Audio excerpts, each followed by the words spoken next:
먼저 작가회의 배영숙 회장님의 인사 말씀이 있겠습니다. 네, 반갑습니다.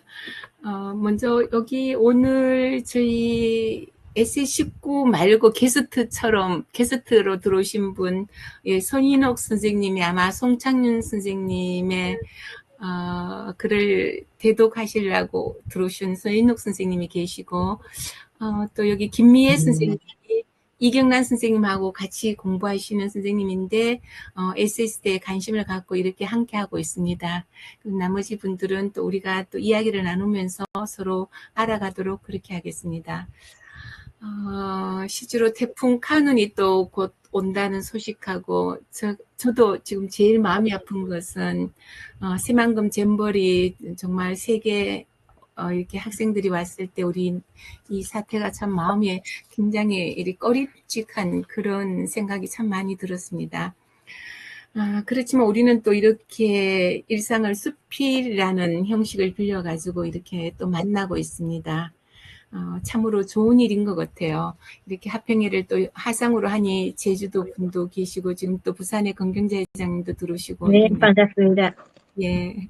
그래서 먼저 신인상 수상하신 조명진 선생님은 뭐 유럽연합 집행자문위원이신데 이미 뭐 브렉시트를 대비하라 책까지 내신 분인데 저희들 이렇게 옥고를 보내주셔서 신인상이라기보다는 아주 뭐 더 저희들이 그런 마음이 듭니다. 그러나 양동 캠프 식구인데 이제 정식으로 에세이스트 가족이 됨을 진심으로 축하드리겠습니다.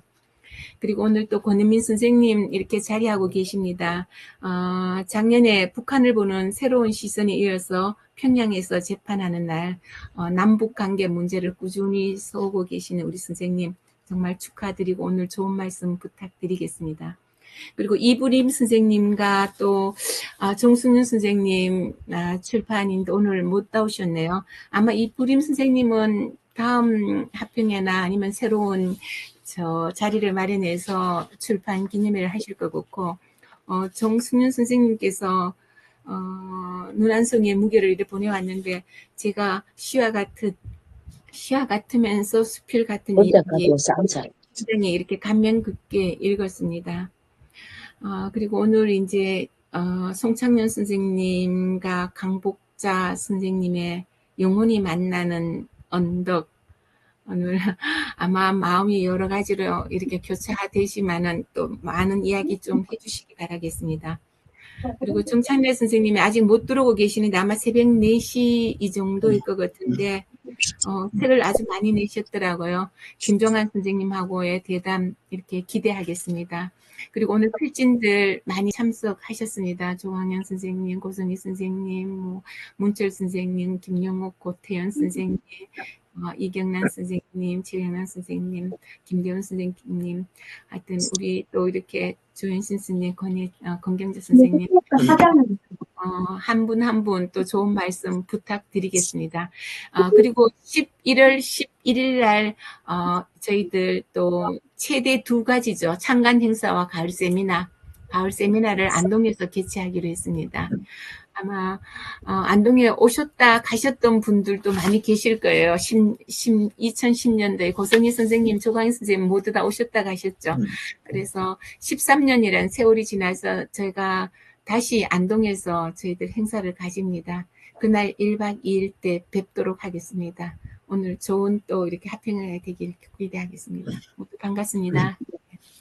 네, 감사합니다. 네.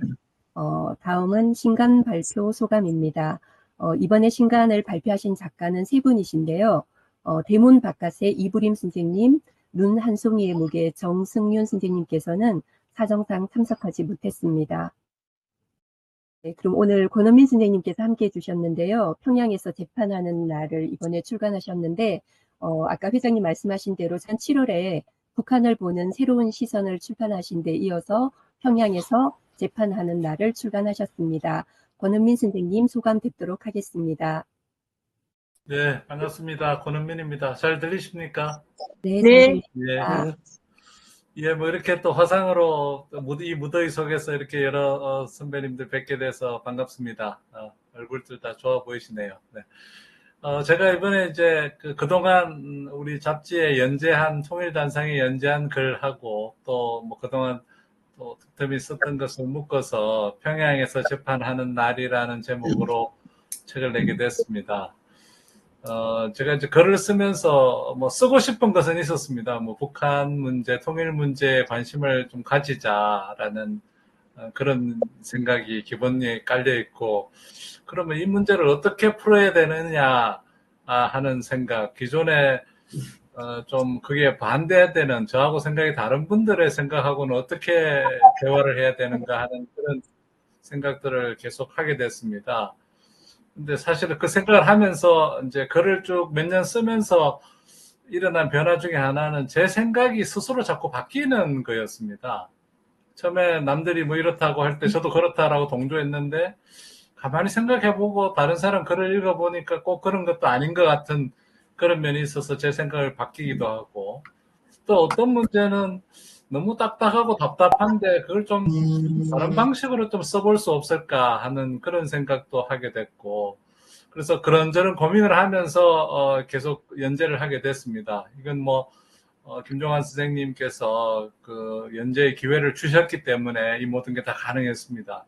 처음에는 저의 미래를 쓰는 것이, 저는 이런 글을 써도 되느냐 하는 그런 걱정이 많았습니다. 수필이라는 것이 자기가 경험한, 과거에 경험한 이야기를 쓰는 건데 미래의 나의 이야기를 써도 될까? 뭐 이런 걱정을 했는데, 그것도 괜찮다라고 이제 격려를 해주셔서 그렇게 써보게 됐습니다. 그래서 이 책이 나오게 된 것이죠. 제가 평양에서 재판하는 날은 미래의 제 이야기입니다. 제 희망은 2030년쯤에는 자유롭게 남북 교류가 되고, 그때 남북 간 사이에 생긴 분쟁이 있으면 제가 가서 재판을 해보고 싶다는 그런 희망입니다. 그래서 그때를 생각을 해보면 이런 일도 생기고 저런 일도 생기고 해서 할 일이 참 많은 것 같습니다. 그러니까 지금 답답하다라고 하면 답답한데, 미래에 교류가 되면 뭘 할까라고 생각을 해보면 각자 할 게 많은 것 같습니다. 예컨대 에세이스트 평양 지회도 만들고 거기 분들도 같이 교류도 하고, 우리가 그렇게 못할 이유가 하나도 없거든요. 북한에도 에세이를 쓰는 사람들이 있으니까. 그래서 그렇게 생각을 해보면, 우리가 그럼 그 사람들은 지금 뭐하고 살까? 그럼 그 사람들하고 나는 어떤 이야기를 할 수 있을까 하는 생각을 해보면 생각의 폭이 자꾸 넓어지는 것 같습니다. 그래서 제가 이제 이런 연재의 기회에 제가 연재를 하면서 제가 많이 성장을 하게 됐습니다. 또 덕분에 그 여러분들께서 만날 때마다 뭐 글이 어떻더라 저렇더라 뭐 계속 써라 이렇게 격려를 해주셔서 그것이 참 큰 힘이 됐습니다. 그래서 이번 여기에서 감사의 말씀을 드립니다. 예, 감사합니다. 모두 건강하십시오. 네, 감사합니다. 감사합니다. 네, 잘 들었습니다. 네, 그럼 조명진 선생님, 네, 좀 하셔야 될 것 같아요. 예, 제 소감을 제가 그 작곡한 후회 없는 사랑은 이번뿐이라는 거를 제가 소감으로 썼고, 제 첫 등단 작품이 있는데, 예, 그거를 제가 그냥 글로만 보여드렸는데 지금 전주가 나가고 있는데 들으시나요? 예, 이게 지금 이제 찾고 또 찾고 찾아보아도 당신처럼 착한 사람 찾을 수 없어, 이런 가사로 시작되는 곡이고요. 네, 제가 영어 제목을 Once in a Lifetime Love로 정했는데, 평생 한 번뿐인 사랑, 이렇게 했는데, 뭐 신인상도 평생 한 번뿐인 사랑이 아닌가 싶고요. 그래서 이게 2분 30초짜리 곡인데, 이 곡이 끝나면 제 소감도 끝나는 겁니다. 제 소감을 이 멜로디로 제가 뭐 가창력이 좋으면 같이 신나게 부를 텐데, 일을 많이 했거든요. 가사 제가 책에 있는 내용이 그대로고요.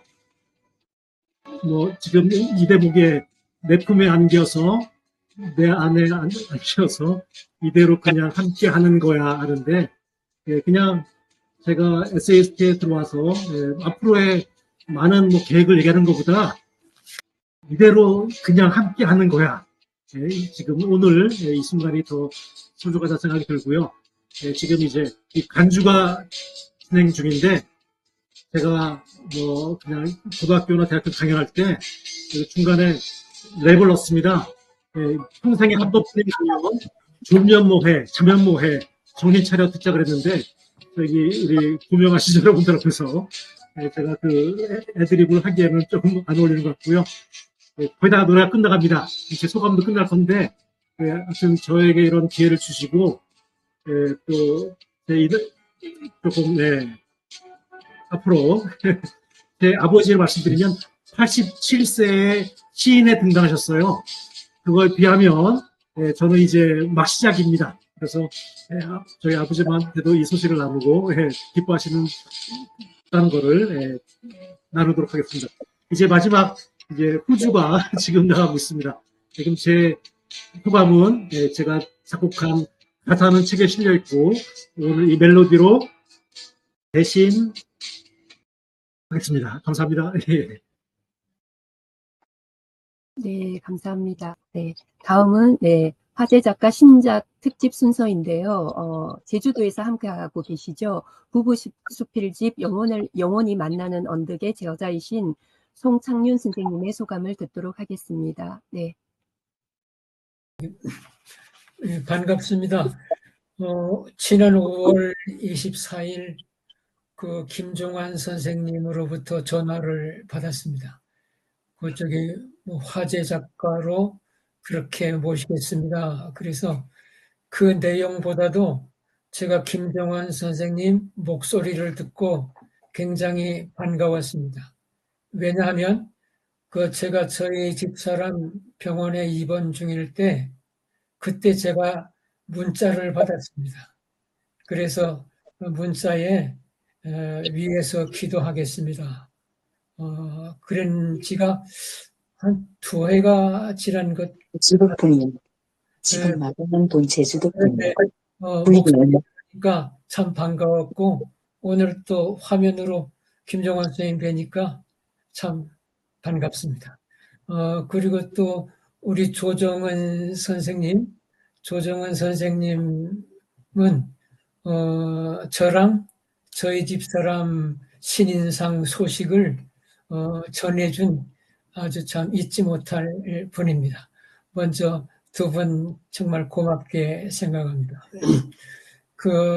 아시겠지만 저의 책은 그렇게 기쁘고 즐겁고 그런 책이 아니어서 제 스스로가 소개하거나 내용을 읽기에는 이게 벅찬 내용입니다. 그래서 오늘은 귀한 분 모셨는데 먼저 제가 인사를 먼저 드리겠습니다. 12해 전 아내와 함께 이스라엘 성지를 순례할 때였습니다. 요단강 다리를 건너다 중간쯤에서 돌아왔었는데 지난해 아내는 홀로 건넜습니다. 영원히 만나는 언덕은 참회와 눈물로 엮은 부부 수필집입니다. 제 마음이 소감 발표를 허락지 않아 걱정하던 차에 석 달 전 산티아고 순례길에서 우연히 만난 리타이녹 님이 생각났습니다. 이분은 순례길에서 영원히 만나는 언덕을 만난 분이며 제가 홀로 길을 걸을 때 먼 발치에서 저의 발걸음을 찍었다 보내주신 천사입니다. 저를 대신하여 이 책의 발간사 창 너머로를 낭독해 드리겠습니다. 리타이닉 서인옥 선생님 소개합니다. 선생님 안녕하세요. 네, 이런 의미 있는 자리에 초대해 주신 선생님께 감사드리면서 시작하겠습니다. 창 너머로 아내의 흔적을 찾다가 우연히 시 한 편을 발견하였습니다. 60여 년 전 제주신문에 실린 여고 2학년 강복자의 창 너머로입니다. 공책에 펜으로 쓴 깨알같은 시어들이 살아 숨쉬고 있었습니다. 할머니 사랑을 받고자 대학 입시를 준비하는 승려에게 여고 2학년 할머니의 시를 보여주었습니다. 말없이 한참 보더니 할머니가 쓴 거야? 합니다. 함께 살아온 지 반백년, 고이 간직했던 심층을 이제야 하늘나라에서 보내온 것인지, 그 후로 모래에서 사금팔이 찾듯 소중한 아내의 글들을 모았습니다. 그리고 교단을 은퇴한 후 아내의 도움으로 수필의 길에 들어선 지 12해, 그동안 안성수 교수님에게 수필하기를 배우면서 수필 문학, 에세이스트, 백록 수필, 제주 크리스천 문학, 제주일보 등에 실었던 설익은 저의 글들을 다듬어 아내의 글과 함께 묶었습니다. 영원히 만나는 언덕. 표제는 아내가 떠나기 이태 전 리투아니아 살레의 십자가 언덕에 헌정한 십자가를 묵상하며 정하였습니다. 아내 일주기를 맞이하려니 고마운 분들이 새록새록 생각납니다. 월요일 새벽마다 오셔서 찬송과 말씀, 기도로 부활 능력을 힘있게 하시고 천국 환송 예배를 집례해 주신 서성환 목사님, 어머니처럼 아내를 보살펴준 강민자 차영님, 요단강을 넘는 순간까지 지성으로 어머니를 공경한 사랑하는 두 아들과 며느리들, 딸과 사위. 수병 중에도 창 너머로 앞마당에 화사하게 핀 노란 산수유 꽃무늬를 보며 지금까지 우리 잘 살아왔지요? 하며 해당하던 게 어제 같은데 올해도 엄동설안을 인내하며 찾아온 노란 꽃무늬. 어느새 연두빛 보리쌀 모양의 열매들이 선홍빛 루비가 되어 뚝뚝 떨어집니다. 그 소리를 아내는 듣고 있을지. 사모하는 아내에게 감사를 올립니다. 주 2022년 더물역의 송창윤 이상입니다. 너무 떨려요. 네, 감사합니다. 고맙습니다. 서 선생님 네. 고맙습니다. 네, 잘 먹었습니다. 네, 저희가 다음 순서는 문제 작가 특집 대담인데요. 지금 정찬열 선생님이 지금 미국에 계시는데 지금 접속이 좀 어려움이 있는 것 같아요. 근데 지금 저희 진행하고 있는 중에 저희 110호의 초대 수필을 써주신 어떤 소리에 대하여를 써주신 최원현 선생님께서 지금 함께 해주셨거든요.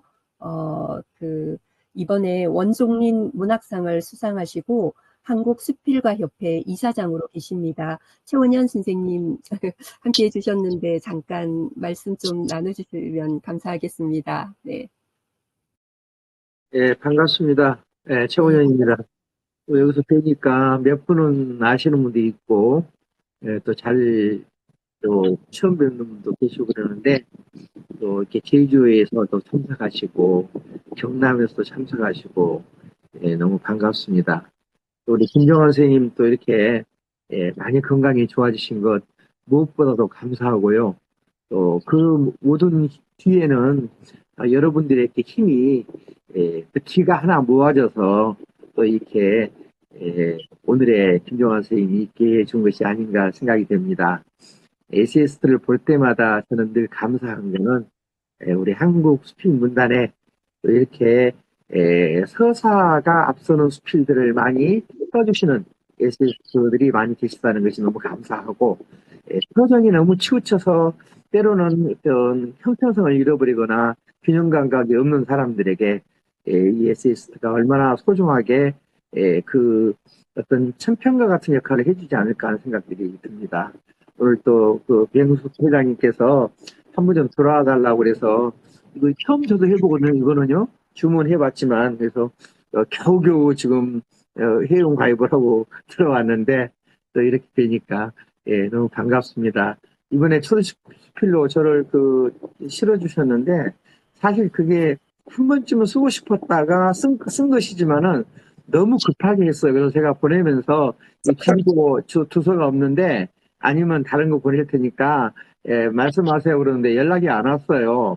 그래서 그냥 나중에 나와서 보니까는 오탈자도 많고 단어가 잘못된 것도 있고 많아서 죄송합니다. 여러분 뵈서 반갑고요.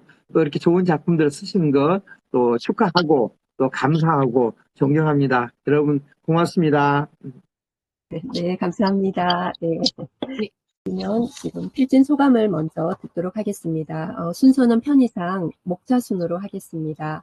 먼저 부산에서 지금 함께하고 계시죠? 간병 5회 유감의 조강현 선생님, 필진 소감 잠깐 나눠주시면 감사하겠습니다.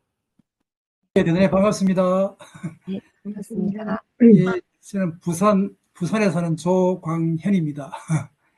오늘 정말 반갑습니다.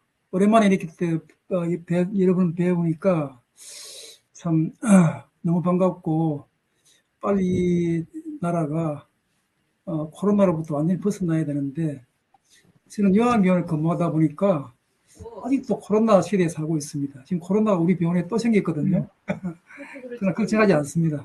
언젠가는 좋아지겠죠. 저는 이번에 이 글을 한 편 썼기 때문에 그 덕분에 이 책을 쭉 다 봤습니다. 다 읽었는데 너무 많이 참 감동적인 글이 너무 많습니다.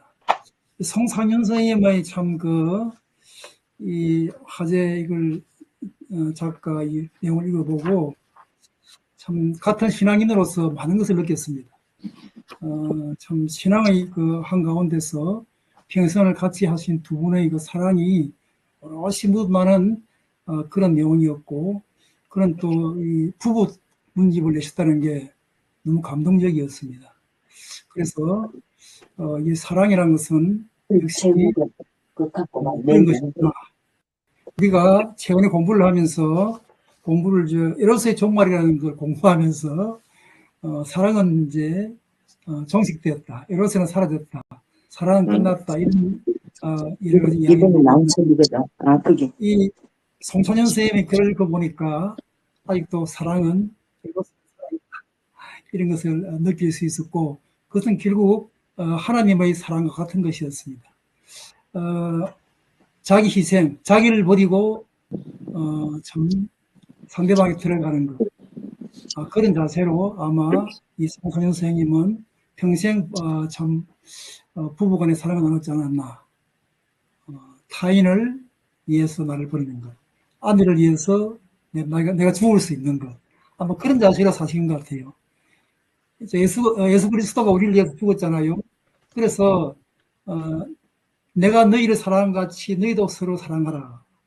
그러니까 친구를 위해서 목숨을 버리는 것이 더 큰 사랑이 없다 하셨는데, 아직도 그런 에로스의 사랑은 살아있다고 생각합니다. 이 하작가 신간 특집을 읽고 그런 것을 많이 느껴서 정말 감사합니다. 감사하고, 또 저는 요양병원에 근무하면서 느끼는 그런 소외들을 이렇게 글을 적고 있는데, 에세이스트의 좀 여러 가지 영향으로 저는 아주 행복한 생활을 하고 있습니다.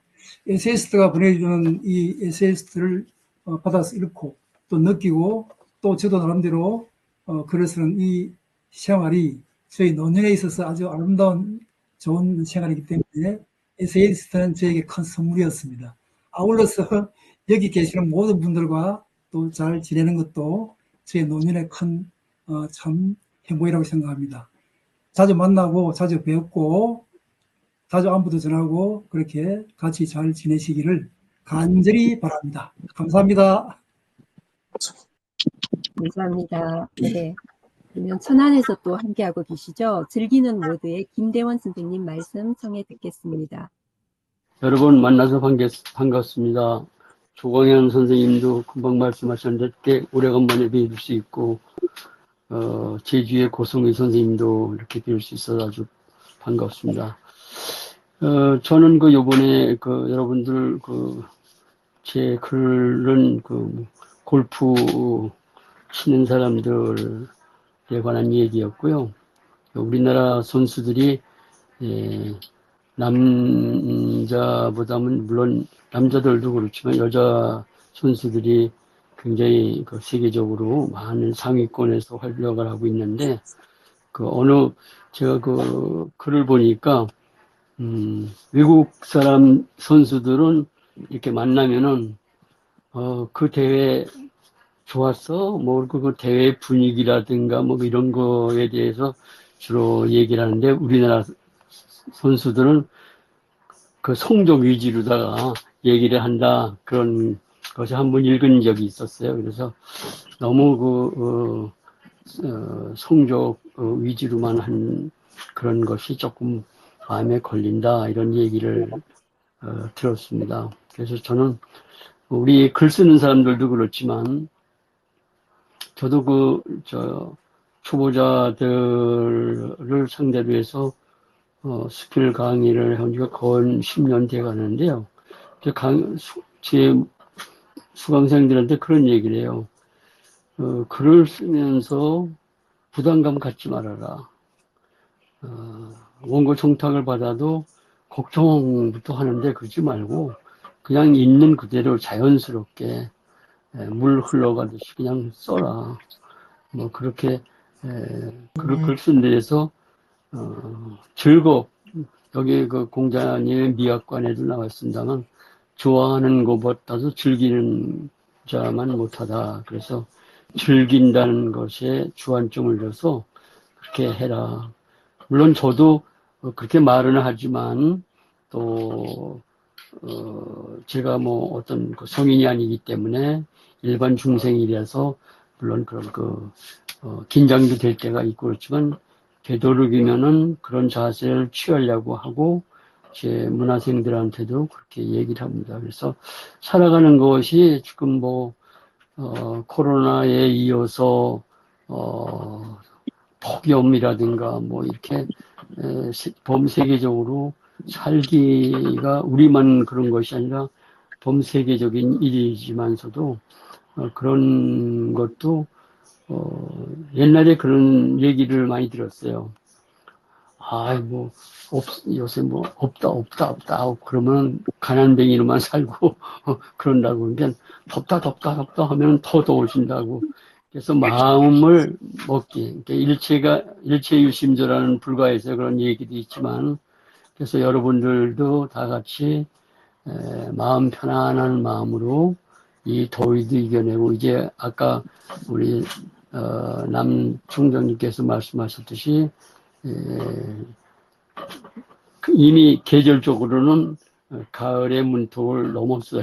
그런데 폭염이 이렇게 계속되니까 여러분들 늘 건강 잘 살피시면서 내내 청원하시기를 기원합니다. 감사합니다. 네, 감사합니다. 말씀 잘 들었습니다. 네, 다음은 오토바이 뒷모습을 쓰신 문철 선생님 잠깐 말씀 듣겠습니다. 안녕하십니까, 문철입니다. 오늘 송찬윤 선생님, 이번 호에는 송찬윤 선생님 글도 있고, 그 다음에 이제 정창열 선생님 글도 많이 소개되어가지고 아주 재밌게 읽었습니다. 이제 저는 사실은 오토바이의 뒷모습이라는 글을 적었는데요. 이게 지금 어찌 보면 오토바이가 점점 늘어나고 있습니다. 그 이유는 이제 사람들이 집에서 배달하는 음식을 많이 먹고 또 이제 간식도 많아지고 그래서 그런 것을 많이 먹는 이런 수요가 많아지고 있기 때문에 그것을 빨리 배달해주는 오토바이도 굉장히 업종이 상당히 많이 성장하고 있습니다. 반면에 이제 오토바이는 사실은 운전을 해보면은 대단히 사고가 날 가능성이 많고 한번 사고가 났다면 또 경상이 없고 대부분이 중상이고 그래서 굉장히 위험한 배치입니다. 그래서 이게 이제 우리가 일반적으로 살아가는 즐거움을 위해서는 오토바이가 좀 빨리 배달해가지고 내가 맛있는 따뜻한 음식을 먹었으면 싶은 마음이 있는 반면에 또 그 오토바이를 몰고 가는 사람은 버리는 되겠지만은 상당히 부상을 당할 염려를 가지고 그렇게 생각을 하게 됩니다. 근데 이게 그렇다면 부상을 당한다 해서 오토바이를 못하게 할 거냐 하면 또 그거는 안 될 거예요. 이미 사람들이 너무 그런 즐거움에 이제 익숙해져 있기 때문에 그것을 바꾸는 것은 힘든 세상이 되어 있지 않느냐. 그러니까 이것이 어떤 면에서는 상당한 아이러니다. 그러니까 한쪽은 부상의 위험이 커지고 한쪽은 또 즐거움이 커지는 이 두 가지의 아이러니 속에서 이걸 하지 말게 해야 되는 게 정말 좋은 것이냐, 아니면은 그냥 좀 위험을 부담하더라도 그냥 오토바이가 있음으로써 생기는 편익을 더 추구하는 것이 인간에게 좋은 일이냐 하는 이런 아이러니가 발생을 했습니다. 물론 이건 하나의 그 예가 오토바이, 실제로 우리가 살아가면서 오토바이뿐만이 아니고 많은 문명의 이기라든가 어떤 또 철학이라든가 어떤 문학이라든가 어떤 그 예술이라든가 어떤 전체의 살아가는 우리 삶에서 항상 하나의 물건이 생기면 거기에서 좋은 점과 나쁜 점이 항상 그 발생하는 아이러니를 가지고 있습니다. 그래서 그런 것에 대한 이야기를 간단하게 그 생각이 들어서 결론은 내리지 못하고 그냥 막 오토바이가 참 모는 사람이 그래도 즐겁게 생각하면 좋겠다라는 식으로 마친 그런 글입니다. 이상입니다. 네, 감사합니다. 네, 미국에 계시는 그 문제 화제 작가 정찬열 선생님이 전화로 지금 연결이 돼서 화상으로 보고 계신다고 합니다. 그래서 전화로 말씀을 좀 들을 수가 있다고 하셔가지고요. 예, 그러면 문제 작가 특집 대담을 먼저 또 듣도록 하겠습니다. 미국에서 들어오시느라고 너무 많이 애쓰셔서 또 이렇게 이런 방법으로 또 함께 하시게 되었는데요. 문제 작가 특집이신 정찬열 선생님과 책임감의 진화 작가론을 쓰신 김종환 선생님과의 대담이 있겠습니다. 네. 예, 정 선생님 지금 통화 가능해요? 예. 지금 나와 있습니다. 목소리가 아주 좋네요. 이게 문명을 이기네. 목소리가 아주 좋으세요. 그래서 우리 이렇게 한번 대답을 한번 해보게요. 사상 초유의 사태를 우리가 맞이하여 한번 해볼게요. 그런데 제가 여러분 이제 평을 다 써놓고는 작가에게 보내고 사실상 뭐 내가 틀린 거 있으면 좀 고쳐 그걸 지적해 달라고 보냈는데 이번에는 그러고 나서 보내고 나서 선생님하고 통화가 안 됐어요 이게. 근데 제 평을 읽으신 소감이 궁금해서 어디가 잘못된 부분도 있었다든가 한번 그것부터 한번 말씀해 주십시다. 뭡니까 사실 여기 지금 새벽 이제 오늘 3시에 일어나가지고 이런저런 이렇게 해서 화면을 들어가려고 했는데 이게 잘 안 들어가 못 들어가 와서 이렇게 카톡으로 지금 얘기를 하고 있습니다.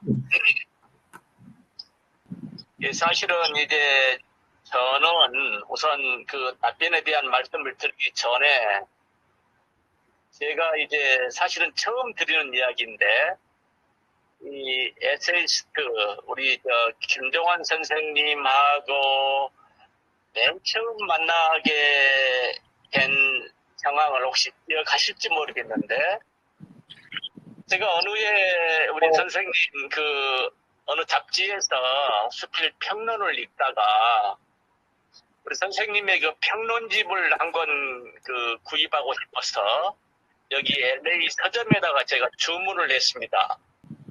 며칠 후에 절판되었다는 그런 연락을 받고 이건 어떻게 하나 하고 싶어서 있다가 출판사에다가 연락을 해가지고 선생님 이메일 주소를 내가 얻어가지고 우리 김정원 우리 예, 선생님한테 제가 이제 혹시 좀 결판이 되었다 하는데 선생님이 소장하고 있는 책이 여분이 있으면은 한 권 저한테 보내달라고 이렇게 제가 요구한 적이 있습니다. 그러니까 선생님께서 저한테 아이 그거 딱 한 권이 남았는데 이건 내가 필요한 사람이 계시다니까는 보내드리겠다 하면서 저한테 이 아주 귀한 책 한 권 남은 그 책을 저한테 보내주신 적이 있습니다. 그래서 제가 지금도 그 책을 가지고 있는데 사실 저는 그때 상당히 그 감동을 했어요.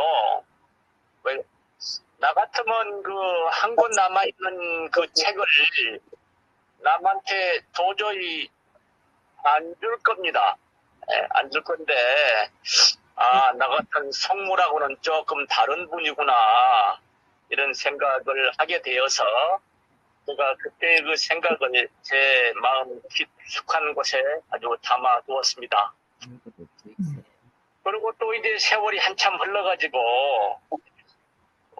소식을 들어보니까는 우리 김종환 선생님한테 조정훈 선생님이 심장을 한쪽을 나눠주었다는 말을 듣거나 깜짝 놀라가지고 세상에 사람이 살아가면서 이런 아름다운 일이 일어날 수 있구나 하는 생각을 하면서 우리 조정훈 선생님 그리고 김종환 선생님에 대해서 아주 깊이 생각해보게 되었습니다. 그랬는데 그런 분이 이제 제 글에 대한 얘기를 썼는데 제가 무슨 말씀을 했더라도 제 마음에 들지 않지 않겠습니까? 네, 그렇게 답변하겠습니다. 이제 제가 정찬열 선생 그러면은 가장 중요한 게 북녘에서 21일일 거예요. 그것은 그 엄혹한 시대에 이게 이제 미국 시민권자에서 가능했을 텐데 북한을 가셔가지고 21일 동안 북한 여행을 거의 이제 도보로, 물론 이제 북한에서는 거기 그 이동은 차량으로 하고 거기서 이렇게 도보 여행을 하셨고 그것을 책으로 묶었는데요. 그리고 그 시대에 그 책이 갖는 의미는 아주 대단하죠. 근데 그때가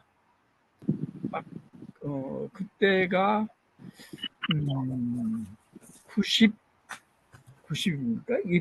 그때가 박근혜 대통령 시절이었고 그렇습니다. 예. 아주 갑자기 아주 전국이 특히나 이 북한 쪽 전국이 아주 얼어붙었을 때라 그러지 않았으면은 꽤나 지금 주목을 받을 책인데도 그 책을 본격적으로 논하지 못했고 사실은 그 책을 출판하는 것마저가 좀 우려됐던 그런 시절이었어요.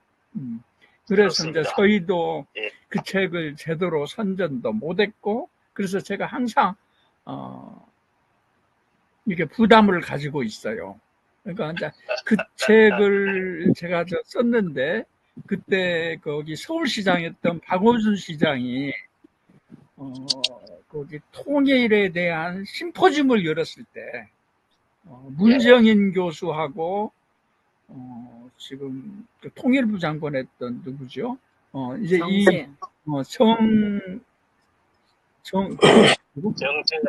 정세현. 예, 정세현 선생하고 해서 열었을 때 제가 이제 그 책을 직접 그분들에게 전달했고 그 다음번에 거기서 책을 한 100권 정도를 거기에 모여있는 그 통일꾼들한테 나눠준 것.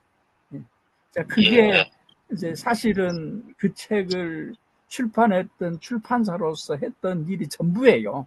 그게.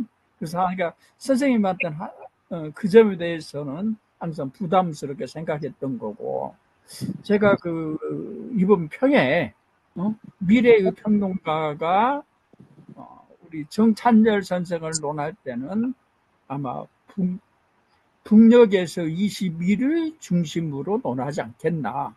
그러고 사람들이 그 시대에 북쪽에 가서 북쪽을 여행했다는 것을 본다면 이분이 대단히 이데올로기적인 사람이라고 생각할 터인데, 그 책을 주면 사람들이 그 책이 갖는 서정성에 그렇게 반해요.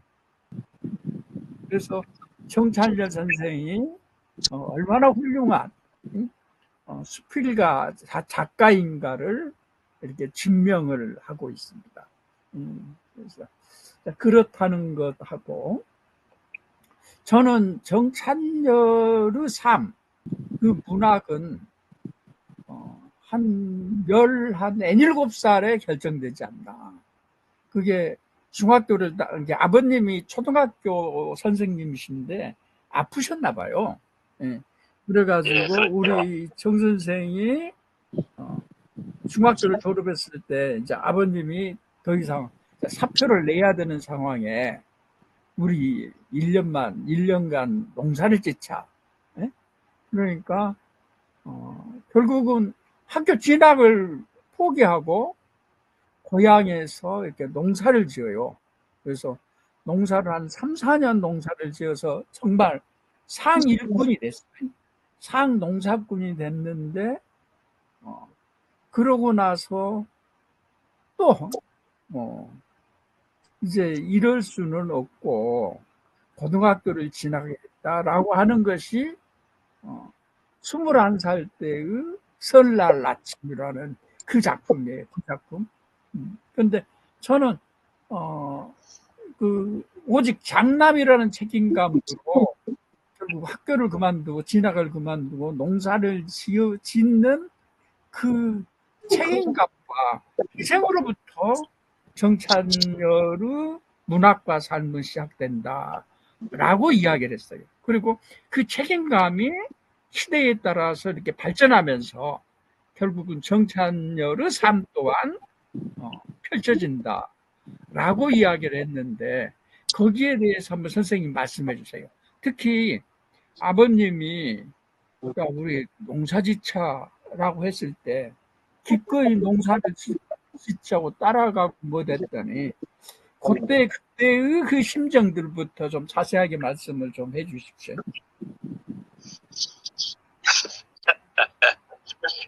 글쎄요, 아주 오래된 얘기입니다. 오래된 얘기인데, 사실은 그때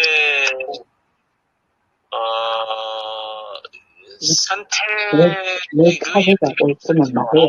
지금 이건 미국 사람이야. 우리 식구가 있는 거니까 안 돼가지고 이거는 반지사 때 언제 오구리 때고.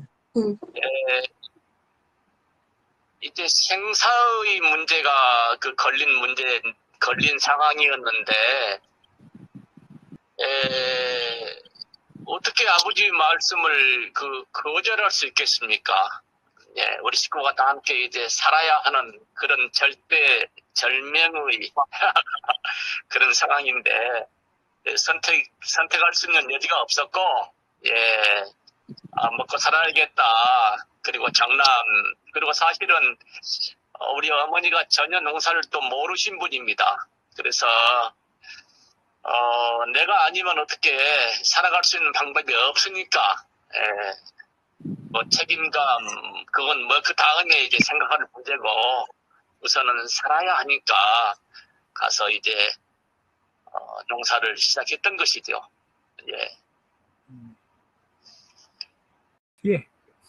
그리고 그 다음에 이제 아까 또 말씀하셨던 문제, 미국에 가게 된 그런 여러 가지 사정들이 있긴 합니다만은, 사실은 이제 저로서는 지금 제가 미국에 살고 있잖아요. 근데 밖에 이렇게 나가게 되면은 누가 시키지 않아도 모두 애국자가 됩니다. 그리고 사실 우리가 또 다 알다시피 남북 관계의 정상화야말로 정말 우리 시대는 물론이고 앞으로 세대를 위해서라도 반드시 그 해결해야 할 문제인데 그걸 누구라도 그걸 함께 혹은 혼자라도 할 수 있는 일이 있으면 해야 하지 않겠는가 하는 생각을 늘 이제 하고 있었고 사실은 그 전에 제가 이제 알다시피 이제 그 국토 종단, 횡단 이런 일들을 하면서 그쪽에다가 제가 한번 쪽에 가서 걸었으면 좋겠다는 그런 연락을 계속 해 오던 그 와중에 한 4년 정도 후에 그러면 한번 왔다 가라는 그런 이제 통지를 받고 거기를 북한을 다녀오게 된 것이고 다녀와서도 사실은 아까 말씀하신 대로 여러 가지 사정이 어목해서 그 당시에 사실 출판사에서 그 책을 내줄 만한 그런 입장이 되지 못했는데 그래도 우리 김동환 선생님께서 이렇게 마음을 주셔가지고 그 책이 세상에 나오게 된 것이 사실은 저로서는 그 고마운 일이었지요. 그래서 책이 뭐 팔리고 안 팔리고 그것과는 별개의 문제로 갔다 온 얘기가 그렇게 한 거는 그 책으로서 만들어져 가지고 세상에 빛을 봤다 하는 것에 저는 상당한 그 감사를 드리고 또 의미를 두고 있습니다. 예, 제가 이 평을 거의 다 썼을 때 이게 독자들한테 이게 뭐 얼마나 먹힐까 그래서 제가 이제 수업을 하다가 그 평을 제가 함께 읽어봤어요. 네, 평을 쓰고 있는데 한번 들어보십시오. 어쩝니까? 라고 제가 평을 읽어보니까 근데 우리 여기 참석하신 우리 문철 선생님께서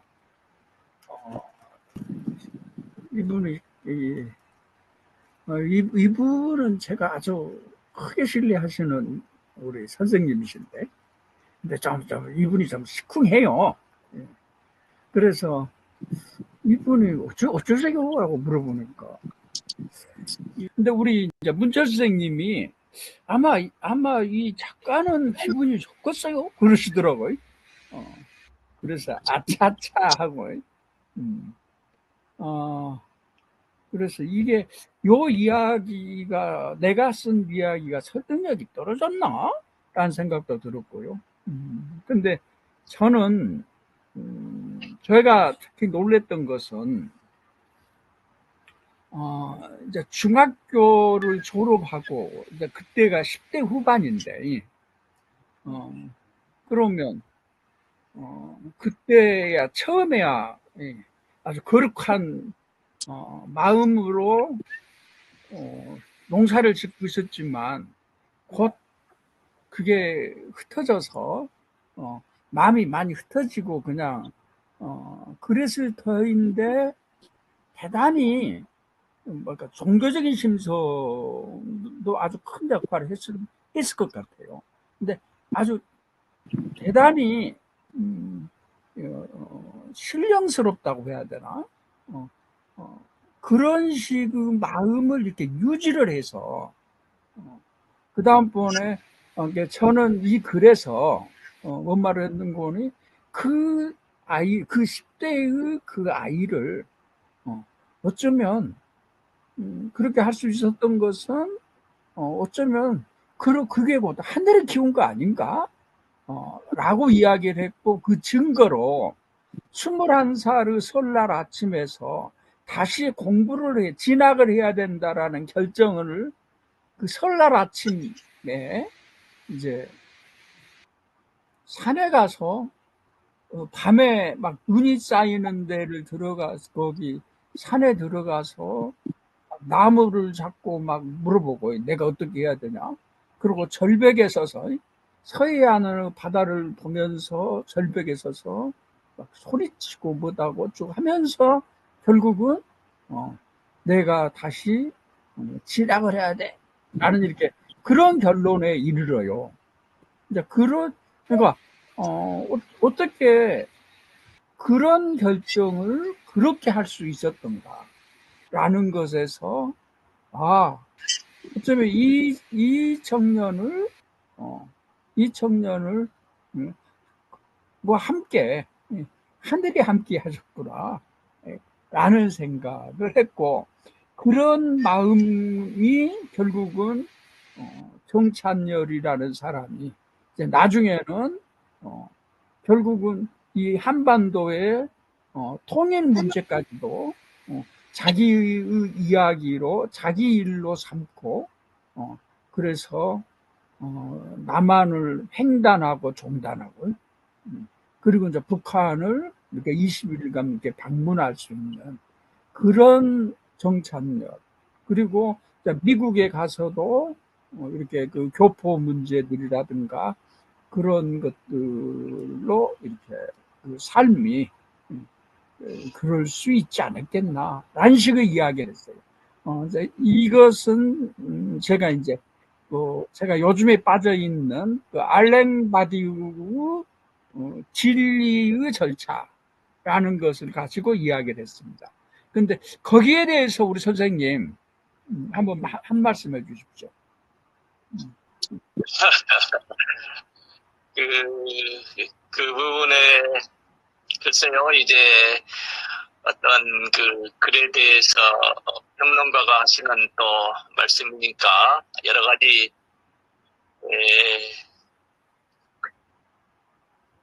저는 그렇게 생각을 합니다. 그 당시에 이제 사실 농사를 지으면서도 사실 사실 어린 나이죠.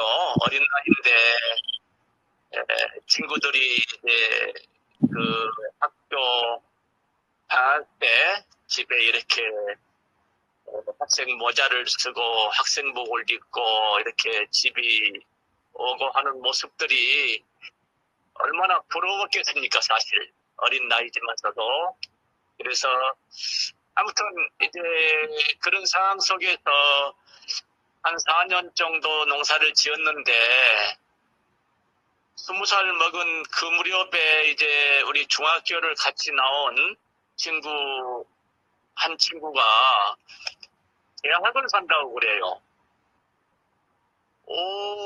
그때가 이제 21살 그 설 바로 그 무렵인데, 뭔가 나는 내 인생은 그럼 어떻게 앞으로 전개가 될 것인가 하는 생각을 하지 않을 수 없었지요.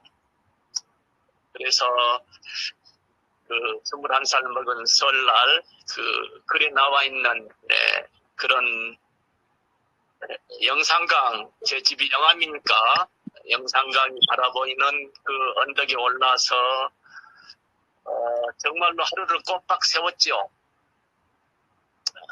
꼬박 세웠는데 사람들은 뭐 누구나 다 그렇지 않겠어요. 어떤 그 자기가 유리한 쪽으로 해석하고 아마 그게 그 자기 보전의 어떤 본능이 아니겠습니까?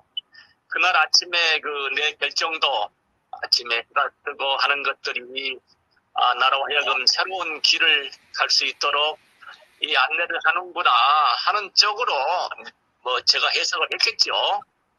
그러고 나서 이제 집에 와서 아버지한테 이제 제 결정을 말씀드리고 그렇게 함으로써 이제 제가 그 고등학교를 가게 되고 그런 그 절차가 쑥 이렇게 진행되는데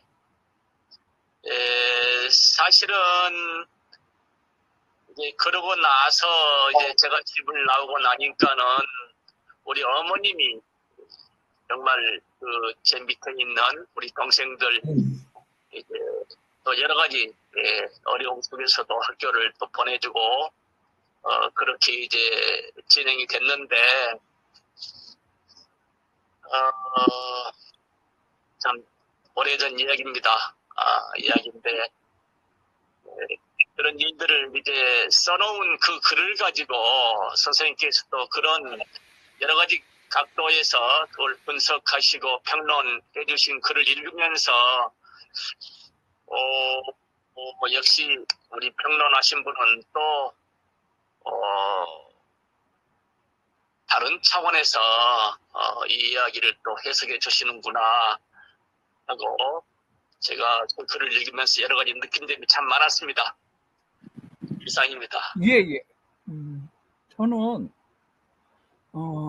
저는 내가 만약 선생님 처지였다면 저도 중학교에서 고등학교 진학을 안 하고 가족을 위해서 농사를 짓자 그렇게는 할 수 있었을 것 같아.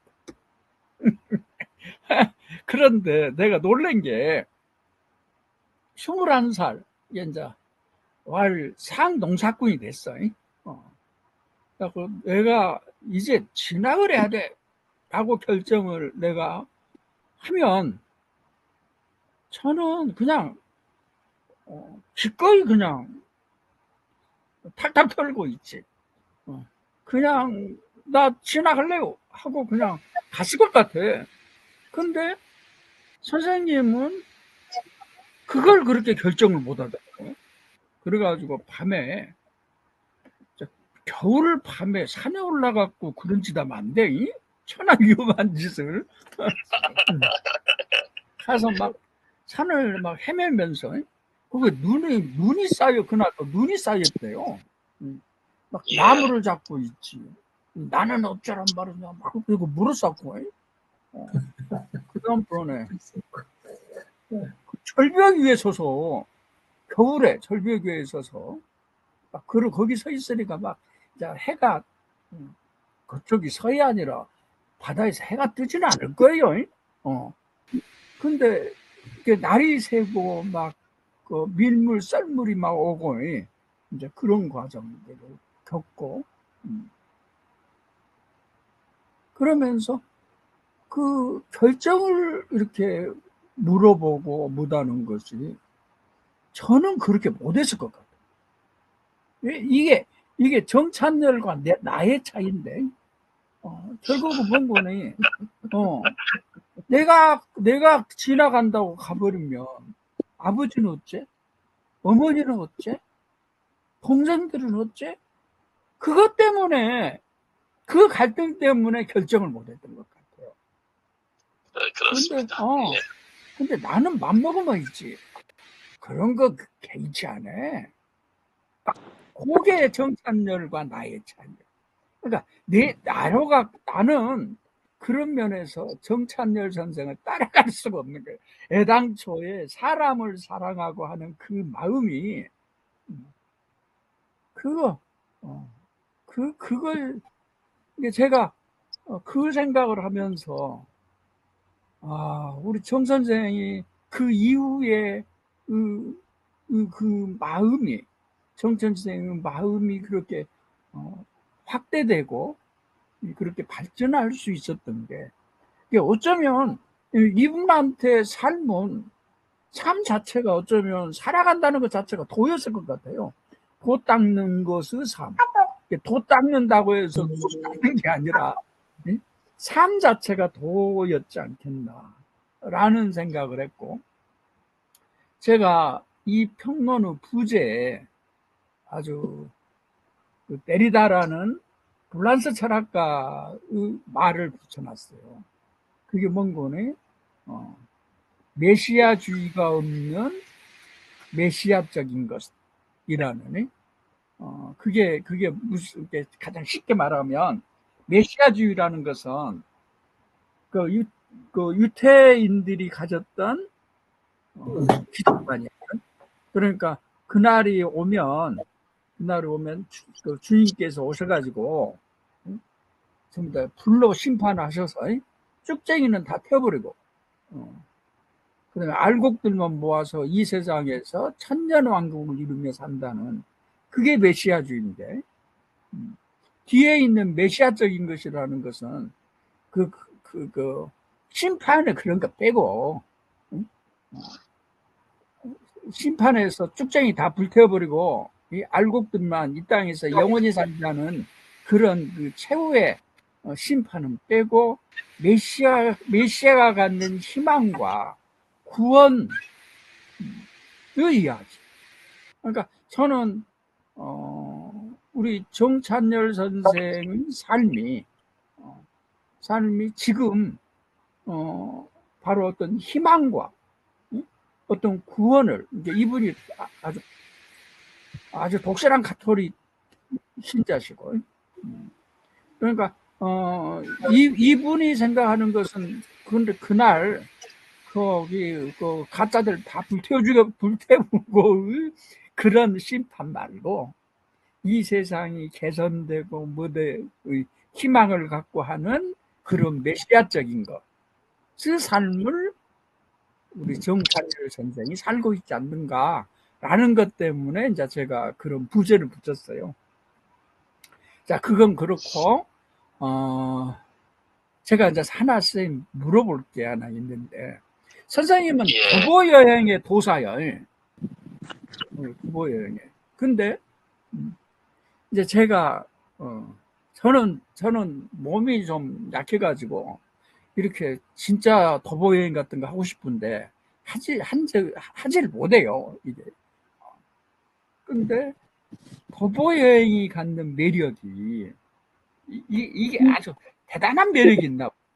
근데 거기 이제 낙강을 공부하다 보면 이 세상은 이제 이 세상의 법칙이니 뭐니가 아주 빈틈없이 짜여진 것을 상징계라 그래요. 이게 이 세상의 법칙, 그게 상징계인데, 상징계는 뭔가니 의미의 세계예요.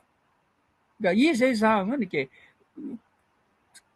의미가 넘칠 만큼 모든 것들이 의미로 짜여 있는 세계인데, 결국은 그 세계에서 실제계로, 실제계는 뭔가니 존재의 세계.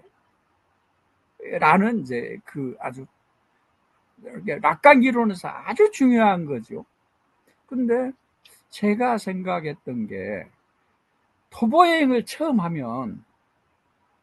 시작할 때는 많은 생각을 할 거예요. 이 생각도 해보고 저 생각도 해보고 하다가 이제 몸은 점점 지치고 하다 보면 나중에 생각은 다 어디로 가버리고 몸뚱아리 하나 건져서 걷고 걷는 것이 그것에 이렇게 매달리게 되는, 다시 말하면 의미가 없어지고 의미가 소멸되고 존재만이 가득한 세계, 바로 그 세계, 그것의 매력 아닌가? 이제 그게 낙강식으로 말하면 실제계의 매력. 그래서 이 도보 여행의 도사인 우리 선생님한테 물어보려고. 진짜 그래요?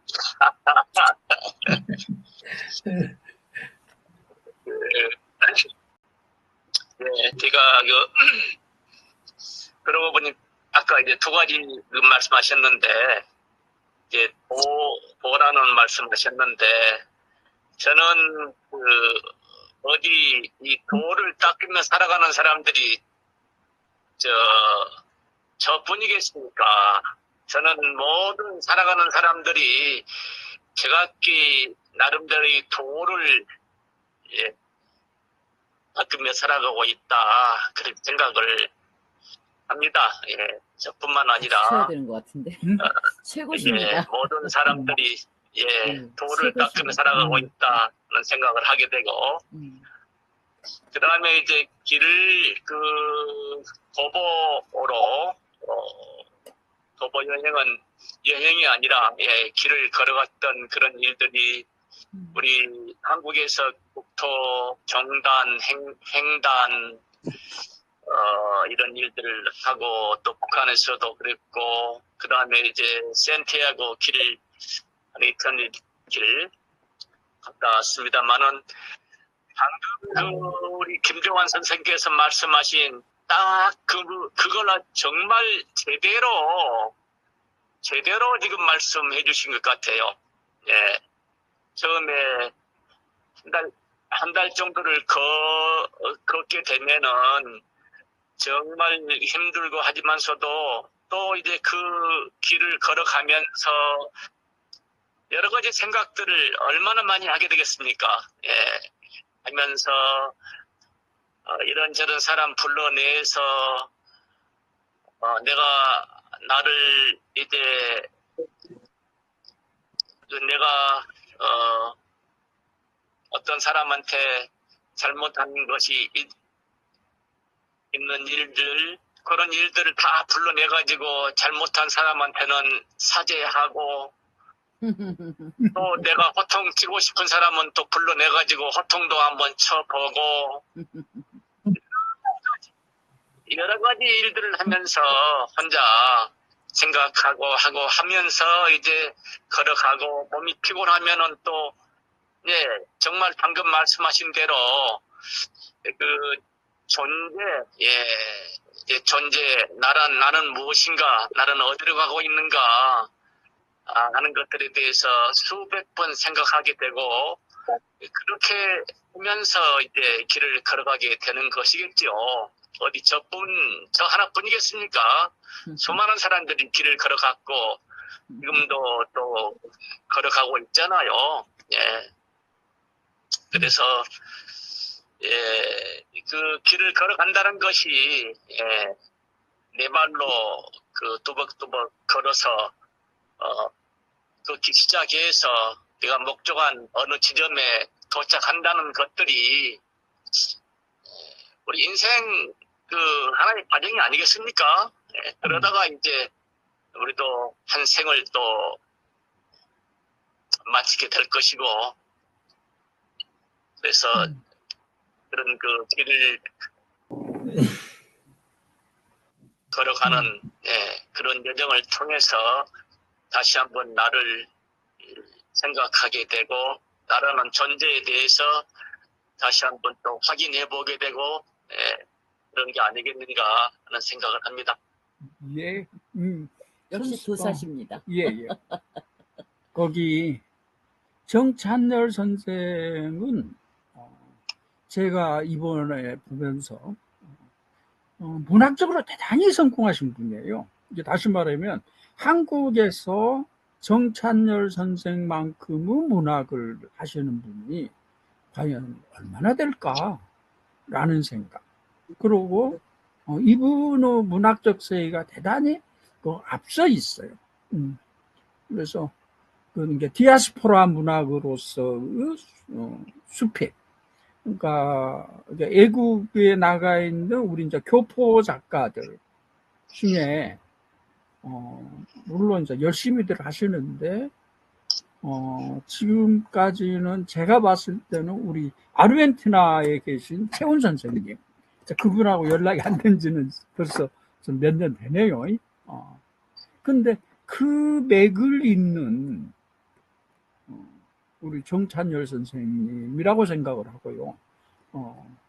그리고 정찬열이 문학적인 성취는 어디가 있냐라고 물어보면 수필에서 지금 가장 발전하지 못하는 분야가 캐릭터예요.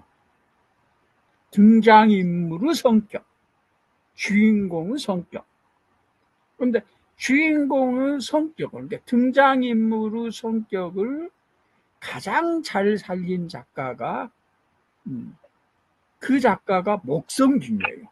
그러니까 그것을 가장 효과적으로 살린 첫 번째 작가가 목성균이에요. 목성균. 그러니까 목성균 문학이 목성균 탁월함은 거기에 있어요. 그리고 캐릭터를 살리고 나면 캐릭터가 잘 살면 그 짧은 수필 200자 원고지 한 14장짜리에서 영화 한 편을 찍어. 그것은 뭔고니 그 캐릭터를 잘 살렸단 말은 그 작품 속에 있는 등장인물들이 그 속에서 텍스트 안에서 사는 거예요. 그러니까 내 작가가 뭐라고 안 해도 살아갖고 자기 역을 다 해요. 그러니까 그런 면에서 우리 정찬열 선생이 그 문학에는 캐릭터가 대단히 잘 살아있고 그 대표적인 사람인 인물이 정찬열 선생의 어머니. 근데 어머니가 아닌 엄니. 그러니까 제가 그 이 평에다가 정찬열 문학의 3분의 2는 엄니가 다 했다라고 했는데 어머니의 성격이 대단히 잘 살아져 있어요. 그 엄니 이야기를 한번 선생님이 한번 해주십시오. 예, 모두 말씀하신 그 성공, 성취 아닙니다. 무슨 한참 멀었지요. 예, 아직 멀었고 많이 멀었습니다. 한참 더 노력을 열심히 하라는 말씀으로 그렇게 이제 알겠습니다. 예. 알겠고,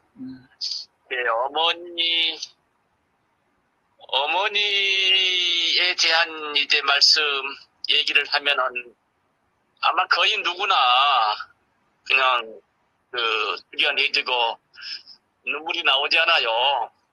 예, 눈물이 나오는데 제 어머니도 마찬가지로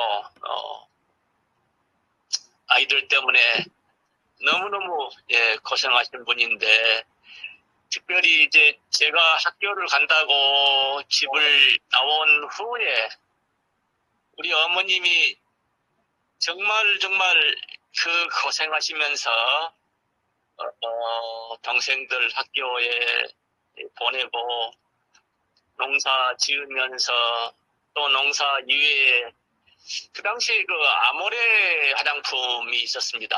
지금은 모르겠는데 그 아모레 화장품 그 관계 일을 하시면서 우리 동생들을 중학교, 고등학교 이렇게 보냈거든요. 그래서 제가 이제 그 살아온 얘기들을 우리 집 이야기 하는 그런 제목으로 지금 제가 우리 식구들끼리 가까운 우리 집안 몇 사람 보기 위해서 글을 쓰고 있습니다. 그 글이 나오게 되면은 우리 김정환 선생님한테 한 부제가 드리겠습니다. 그때 그걸 보시고 예, 그렇습니다. 지금 우리가 대담할 시간이 거의 됐나 봐요. 그래서 아주 정말 어렵게 우리가 연결이 됐는데 오늘은 여기까지 하고 이것이 기화로요. 앞으로 에세이스트와 선생님 자주 만나고 또 작품 활동을 에세이스트 기반으로 그리고 이제 미국에 있는 많은 사람들도 선생님 이렇게 인도해 주시기를 바랍니다. 선생님, 긴 시간. 자, 먼저 한국 독자들에게 한 말씀 하시고 끝내죠. 아이고 무슨 뭐 한 말씀이 어디 있겠습니까? 근데 사실은 이제 하나만 말씀드리자면은 두 개는 말씀드려야겠네요. 우리 소재가 너무 그 신변 잡기 이런 것들에 대해서 치우쳐 있다는 생각이 들고 한국의 그 사회 문제에 대해서도 좀 관심을 가지고 우리 수필가들이 글을 썼으면 좋겠다 하는 그런 생각을 하나 하고 있고, 그러면은 어차피 이제 이민문학 외국에 나가 있는 우리 한국 사람들이 하고 있는 그 디아스포라 문학, 이민문학에 대해서 한국에 계신 분들이 더 많은 관심을 가져줬으면 좋겠다.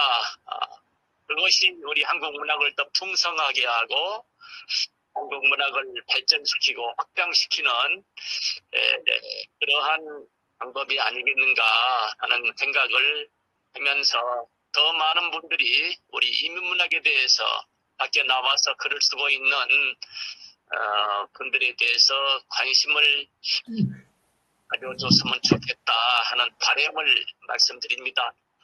오랫동안 여러분 이렇게 같이 만나서 말씀 나누게 되어서 감사드립니다.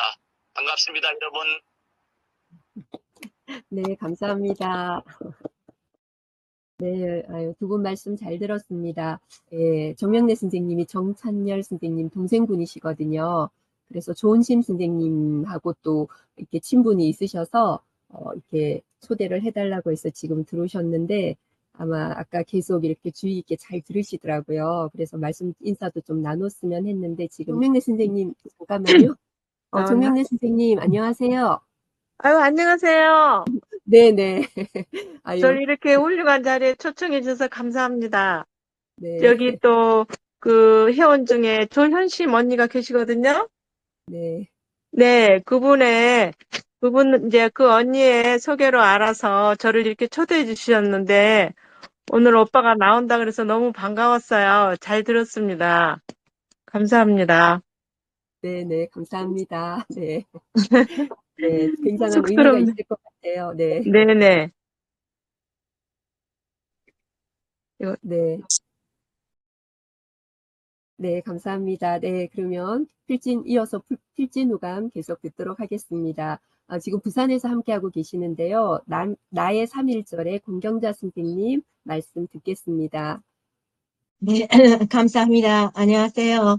제가 요번에 나의 3.1절이라는 글 올렸는데, 하여튼, 이렇게 요즘은, 언제든지 전에부터, 돈, 국경일에 태극기를 다는 집이 정말 적어지고, 이거 참 문제의식을 많이 가졌습니다.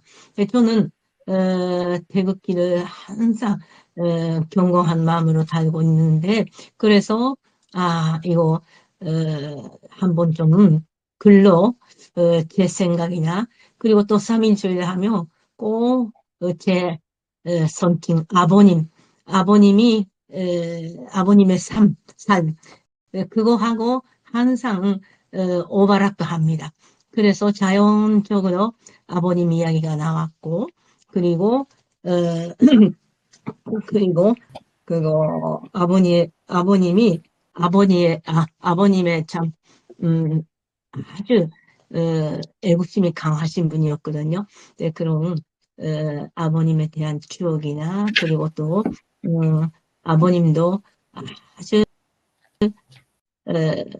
그거, 일본에서 사시면서도 굉장히, 그거, 조국에 대한 사랑, 애정이 굉장히 강하신 분이었어요. 그래서,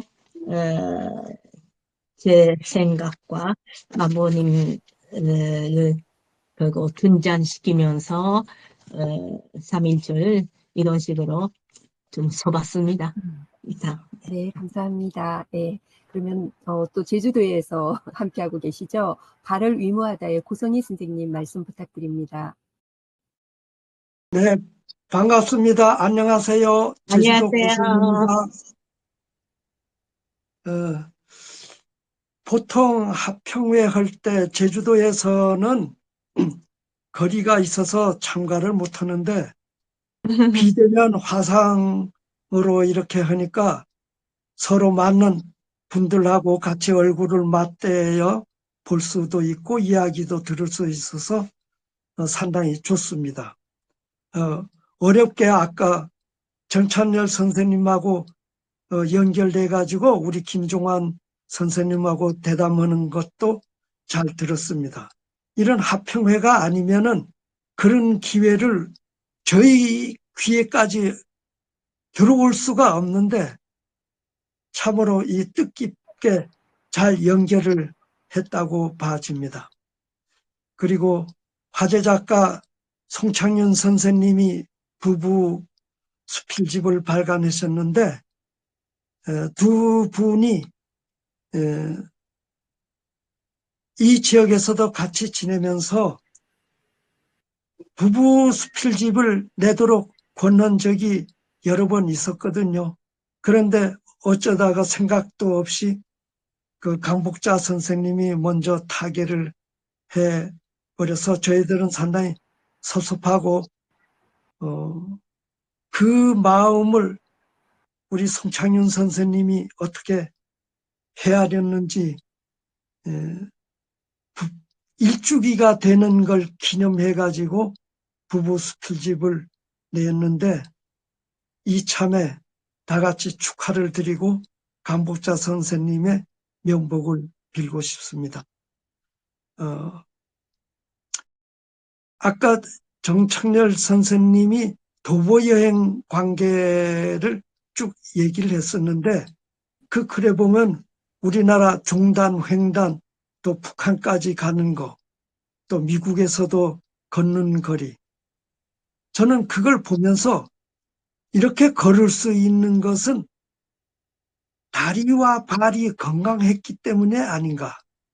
그래서 저 작품이 발을 위무하다는 것은 지난 6월 달에 이 지역 문학회에서 저 경남 내부 지역인 거창이라든지 산청 그 지역을 이제 다녀오게 됐는데 첫날은 13,000보 걷고 두 번째 날은 500계단이 되는 Y 출렁 다리를 걸으면서 갔다 온 다음에 온천 조격탕에 발을 담가가지고 발을 좀 편안하게 위로하는 그 시간을 가졌어요. 그런데 다리만 쭉 하게 잠겨있는 그 모습이 상당히 재미있어서 사진을 찍었는데 마침 사진 콘테스트에서 그것이 뽑혀가지고 그걸 계기로 해서 쓰게 됐는데 제가 어느 정도 나이가 들다 보니까 무릎이 좀 시큰거려요. 야, 이거 언제까지 걸을 수 있을 건가 할 때마다 발에 대한 혹사해진 것, 지금까지 그 발에 대해서 위로를 못 해주고 혹사만 했는데 그 죗값을 지금 받게 되는 것이 아닌가 생각하면서 앞으로는 발에 대해서 더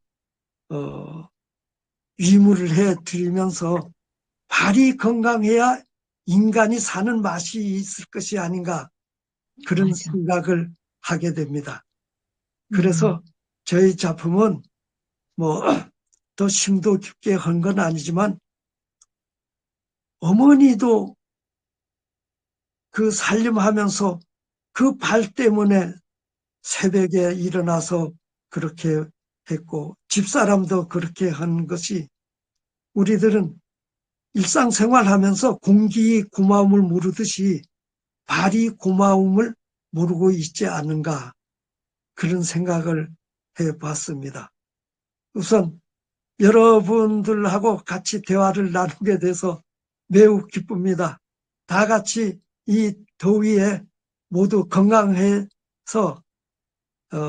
산책이나 뭐 종단이나 횡단이나 해서 발 건강을 하면서 유익한 생활을 보내시기 바라겠습니다. 반갑습니다. 네, 감사합니다. 네, 다음은 마산에서 지금 함께하고 계시는 은인 작품을 쓰신 최병란 선생님 말씀 듣겠습니다. 반갑습니다. 네, 저는 은인이란 작품을 통해서 제가 지금까지 참 많은 사람들의 도움을 받고 있었다는 걸 잊고 있었던 것 같습니다. 그래서 어느 날 갑자기 그런 생각이 들었어요. 그리고 그분을 기억을 하고 제가 이제 쓰게 됐거든요. 그래서 지금 돌아다 보니까 그 시절에 제가 참 진짜 옆에를 돌아볼 마음의 여유조차 없었고 애들 셋을 데리고 그때가 40 초반이었는데 그 높은 고개에서 학교 가는 그 시간이 날마다 전쟁이었던 것 같아요. 그래서 그때 저를 그렇게 도와주신 택시 기사님이 굉장히 그때도 정말 이렇게 감사하다고 생각을 했고, 그때 끝나면서 제가 명함을 참 오랫동안 가지고 있었는데,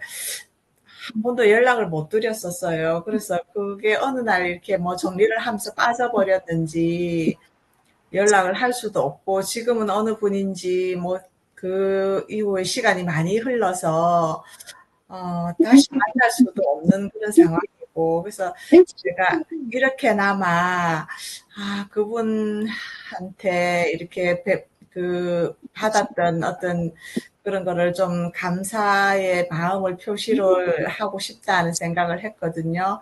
이렇게 하다 보니까,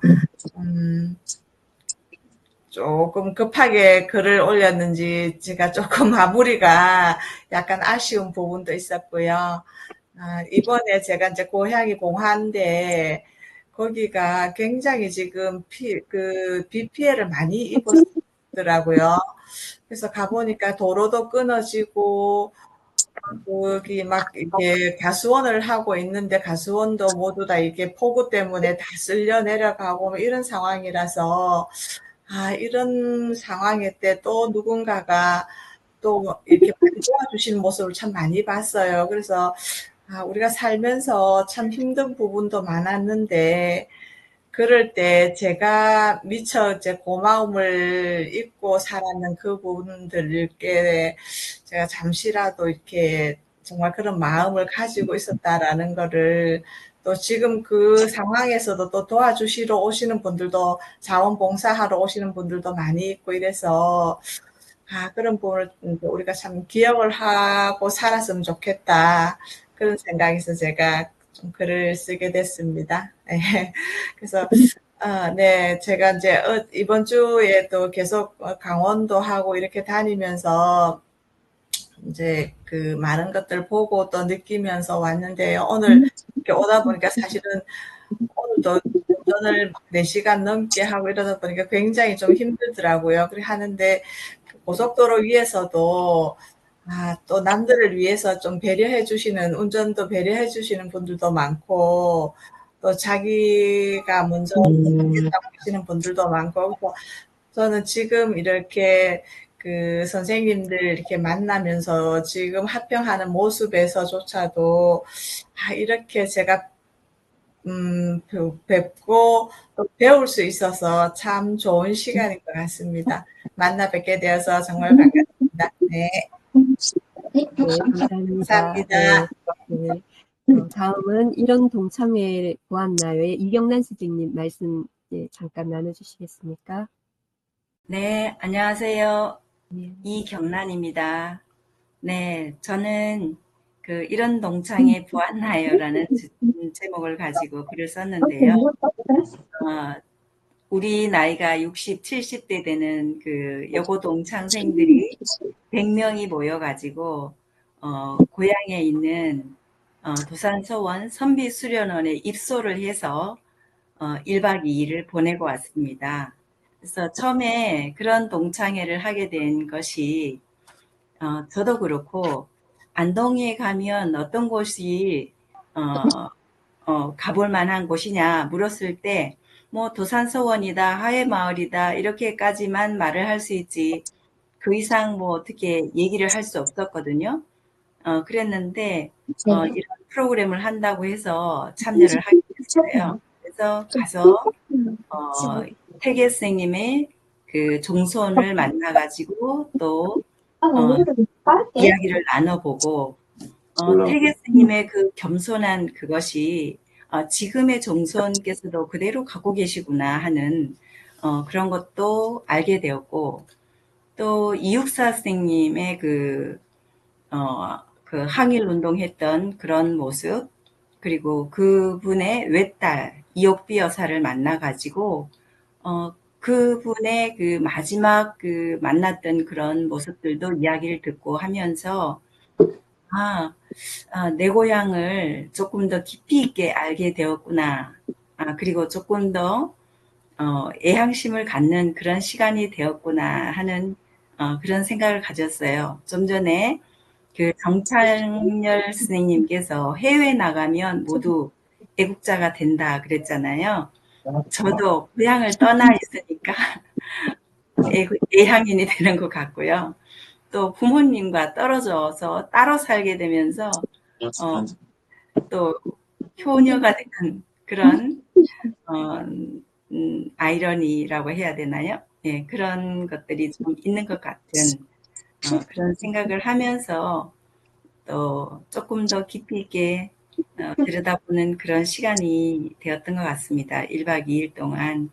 그리고 이 책을 110호를 받아보면서 저는 정찬열 선생님의 그 지게 사오던 날이 너무 가슴이 아팠거든요. 네, 그리고 그 다음 과정들을 다 읽어보면서 정말 너무 훌륭하시다. 그리고 평양의 그 이발관 풍경을 보고는 우리가 빨리 남북한이 왔다 갔다 할 수 있는 그런 세상이 되었으면 좋겠다 하는 그런 생각도 하게 되었고, 제가 110호를 그 김미애 선생님한테 소개를 해드렸는데 우리 김미애 선생님이 이 110호를 보고 감동을 많이 해주셨어요. 그래서 오늘 또 초대를 하게 됐습니다. 네, 감사합니다. 반갑습니다. 네, 감사합니다. 잘 들었습니다. 네, 그럼 먼저 빗방울 소리의 김용호 선생님 말씀 먼저 듣도록 하겠습니다. 네, 안녕하세요. 반갑습니다. 저는 빗방울 소리를 이번에 연재했는데요. 별로 잘 쓰지 못했는데 이상이 올라와가지고 빗방울 소리를 들으면 예전에 듣던 빗방울 소리에 많은 추억이 있기 때문에 제가 또 여기 집에서 듣는 빗방울 소리며 또 이렇게 대중교통을 이용하다 보니까 또 이쪽 상계동 쪽에 너무 비가 이렇게 오는데 지붕이 새는 집들이 모여 있는 거기 부락이 있습니다. 그걸 보면서 어떻게 이렇게 그 옆에는 아파트, 고층 아파트들이 많이 올라가고 있는데 어떻게 거기는 이렇게 나지막하게 지어가지고 막 그 위에 잡동산을 올려놓은 그런 걸 보면서 또 초등학교 때도 어느 집에 갔는데 지붕에 물이 새가지고 막 이렇게 세수대야 같은 걸 많이 받쳐놓은 걸 보게 됐습니다. 그러면서 저희 집에서 또 빗방울 소리 이렇게 들으니까 옛날 추억이 너무나 새록새록 이렇게 나가지고 제가 그냥 그렇게 쓰게 됐어요. 근데 부족한 글을 올려주셔서 너무 감사했습니다. 이상 그만 말씀 올리겠습니다. 옆에서 아이들이 웃기는 바라 말을 잘 못해. 죄송합니다. 네, 감사합니다. 네, 그리고 김미애 선생님, 오늘 저희 에세이스트 합평회 이렇게 초대받으셔서 처음 오셨는데 나 혼자 조용히 말하려고 했는데 말씀해 주시면 좋을 것 같아요. 옆에 있으니까 말이 안녕하세요. 김태희입니다. 이런 뜻깊은 올라갔을 때 좋았어. 혼자 조용하게 우리 말을 쓰는데 훌륭하신 분들과 함께한 것만으로도 매우 영광스럽게 생각합니다. 다시 한번 감사드립니다. 네, 반갑습니다. 저희 예비 에세이스트 작가가 되실 거라고 생각합니다. 네, 그러면 오랫동안 저희 계속 이렇게 함께 해주신 은희철 선생님 한 말씀 좀 부탁드리겠습니다. 저기 110호에 내지도 않아서 뭐 한 말할 자격이 없다고 무슨 말씀을요? 생각합니다. 그동안에 사실 등단은 뭐 2015년에 뭐 하긴 했는데 등단하고 나서 지금까지 후회했다고 이제 주로 그런 생각을 좀 많이 하고 있었고, 사실 제대로 작품도 내지 못하면서 뭐 수필가니 뭐니 이런 얘기 하는 것도 부끄러운 얘기고, 그래서 2019년도에 이제 암센터 정년을 한 5년간 암센터에서 좀 근무를 했었는데, 거기가 생각보다 상당히 중환자들이 많아가지고, 사실 좀 제대로 공부 좀 수필 공부도 좀 해보고 다른 걸 해볼까 그런 생각도 있었는데, 너무 시간도 없고, 또 어정쩡하게 이렇게 해본다 그래서,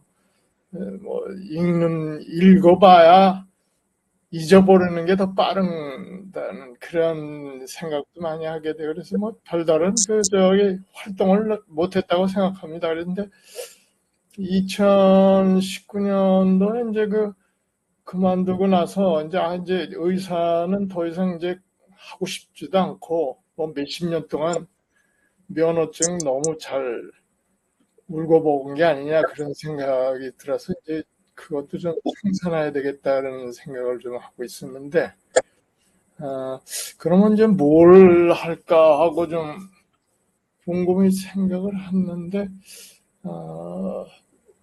의학 용어에 제가 굉장히 관심을 갖다 보니까 자연히 원어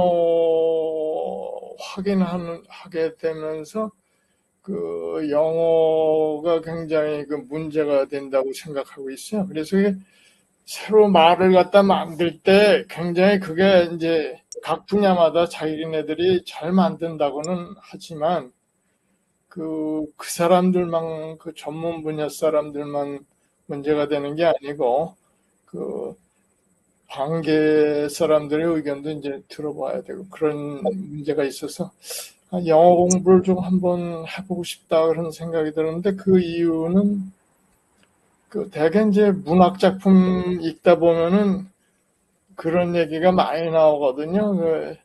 그리스하고 로마 를 마스터했다라는 그런 얘기가 굉장히 이제 문학 작품 읽다 보면 이래서 그러면 현대에서는 우리 입장에서는 뭘 해야 되느냐? 저는 당연히 영어를 해야 된다고 생각하고, 왜냐하면 모든 각 나라의 것이 최소한도 영어로는 다 번역이 돼 있기 때문에, 그래서 그걸 좀 하고 싶다는 생각이 들었어요. 근데 사실 조금씩 옛날에도 시도를 하다가 바쁘니까는 하다가 그만두고 마지막에 이제 좀 한번 좀 제대로 해보려고 그랬는데 처음에 그냥 간단하게 무슨 책이나 몇 권 읽고 하면은 좀 되겠지 들었는데 하다가 보니까 들어가는 속도보다 나가는 속도가 이제 나이가 들어서 그런지 더 해서 이거는 이제 이렇게 해가지고는 안 되겠다. 그래가지고 예전에 대학교 때 바이올린 골방에 들어가가지고 하루에 한 10시간 정도 한 몇 달 하니까 확 달라지길래 이제 그런 식으로 좀 한번 해봐야 되겠다. 좀 이제 그런 생각이 들어가지고 그동안에 이제 몇 년 동안 코로나도 마침 생기고 딴 사람 만나기도 어렵고 그래서 이제 그거를 쭉 해왔어요. 그래서 제가 서울시 지부에 책 그거 요번에 9월 1일 날 발표하는 것도 왜 하필 너는 그런 책을 갖다가 구하게 됐느냐? 그거는 다른 게 아니고 서머세트 모험이 그런 얘기를 서밍업인가 한 얘기 있는데 자기가 항상 뉴욕 타임즈에 나오는 서평을 읽고 거기에 중요하다고 생각하는 거를 찾아본다. 그런 얘기를 서밍업인가에 쓴 걸 제가 본 적이 있어요. 그래서 이거 대문호도 저렇게 하는데 그래서 서평에 그런 글이 좋은 책 같은 게 좀 있고 내가 관심 있는 게 있으면 따로 이제 구해서 좀 보고 있는데 마침 제가 좋아하는 분야의 책인 것 같아서 제가 이제 우리나라에는 아직 번역이 안 돼 있고 그러길래 좀 요번에 소개 정식으로 이제 좀 데뷔를 해볼까 하고서 생각하고 있습니다. 그날 단지 거기 지금 지회가 너무 장소가 좁아갖고 지금 24명까지 들어갈 수 있다고 그러는데 혹시 저기 지난번에 세종 광화문에 그 홀 같은 거를 조금 빌릴 수가 있나요? 혹시 만약에 이 사람이 초과되면은 제가 거기를 좀 한번 추천하고 싶습니다. 김종환 선생님하고 좀 나중에 좀 상의해 보겠습니다. 네, 뭐 괜히 두서없이 너무 말씀을 많이 들어가지고 죄송합니다. 네, 감사합니다. 잘 들었습니다. 네. 시간이 지금 많이 지나서요. 조은신 선생님도 좀 얘기를 듣고 싶은데 지금 이렇게 화면도 꺼져 있고 음소거 되어 있어서 마지막으로 서인옥 선생님 간단하게 소감 예, 아까 낭낭하게 이렇게 잘 낭독도 해주시고 오랜 시간 이렇게 함께 해주셨는데 저희 또 에세이스트는 아마 처음 이렇게 합평에 참여하셨을 것 같은데 음소거 하시고 간단하게 한마디만 좀 나눠주시면 좋을 것 같습니다. 네. 아무 생각도 없이 앉아있다가 제가 선생님께 에세이스트 110호를 선물을 받았거든요. 근데 거기에 글을 쓰신 작가님들이 여기 다 계신 것 같아요. 그래서 안 나가고 계속 한 분 한 분 말씀을 듣고 있었는데 좋은 자리에 초대해 주셔서 감사하고 뜻깊은 시간이었습니다. 감사합니다. 네, 감사합니다. 네. 아유, 오랜 시간 함께 해주셔서 너무 감사드리고요. 그럼 마지막으로 발행인 김종환 선생님의 총평을 듣도록 하겠습니다. 예. 오늘 선생님 얼굴들을 뵌다는 것이 그 생각을 하니까 마음이 설레더라고요. 내가 언제 이런 식으로 낭만이 생겼지 할 정도로 선생님들이 아주 보고 싶었고요. 그래서 오늘 선생님 이렇게 뵈서 너무 좋았습니다. 그래서 가장 중요한 것은 신나고 또 이렇게 만나고 싶고 그런 자리가 돼야죠. 제가 며칠 전에 가만히 생각해 보니까 내가 낭만을 잃었구나라는 생각이 들었어요. 내가 낭만을 잃어버렸네. 그래서 이제는 낭만을 찾자. 그래서 SS도 낭만을 찾아야겠다. 그러니까 우선 우리 이제 11월 11일 날 가을 세미나가 우선 재밌어야 돼요. 그러니까 우리 회장님 아주 재밌게 한번 그리고 제가 생각했던 게 우리 식구 아닌 우리 작가들이 만나고 싶은 사람이 없을까? 그 생각을 해봤어요. 그래서 만약에 우리 선생님들이 만나고 싶은 사람이 있어요라고 한다면 그 사람을 그분을 초대해서 하룻밤을 우리가 같이 지내는 것도 대단히 좋은 일이죠. 그러니까 처음에 우리가 에세이스트 초창기에 특히 가을 세미나는 우리가 1박 하는 세미나에서 외국 사람들도 많이 왔어요.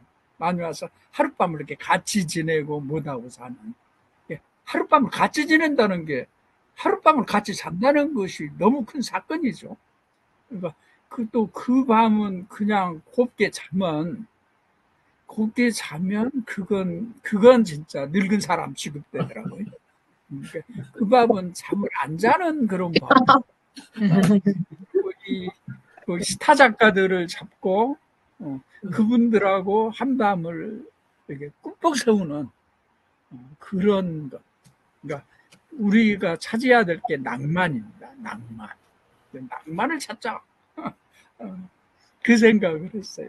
그래서 이게 만나면 별나 반가운 적이 막 포옹도 했었고 그러니까 그렇게 해서 만나는 거다고 밋밋하게 만나는 거다고 틀리죠 이게. 그래서 우리가 그런 액션도 취할 줄 이제 알아야 되겠고. 그래서 이제 가을도 이제 오고 그러면 자, 낭만을 찾자. 그리고 특히 아까 제가 말씀드렸지만 만나고 싶은 작가가 있으면 요청을 하시면 그분을 우리가 초대해서 만나게. 그래서 그런 작가를 한번 우리 회장님을 통해서 말씀해 주시면 될 것 같아요. 예. 오늘 정말 수고하셨습니다. 예, 예. 네, 감사합니다. 네. 네. 오랜 시간 함께 해주신 모든 선생님들께 진심으로 감사드립니다. 이상으로 110호 화평회를 다 함께 박수로 마치겠습니다. 수고하셨습니다. 감사합니다. 네. 네, 애쓰셨습니다.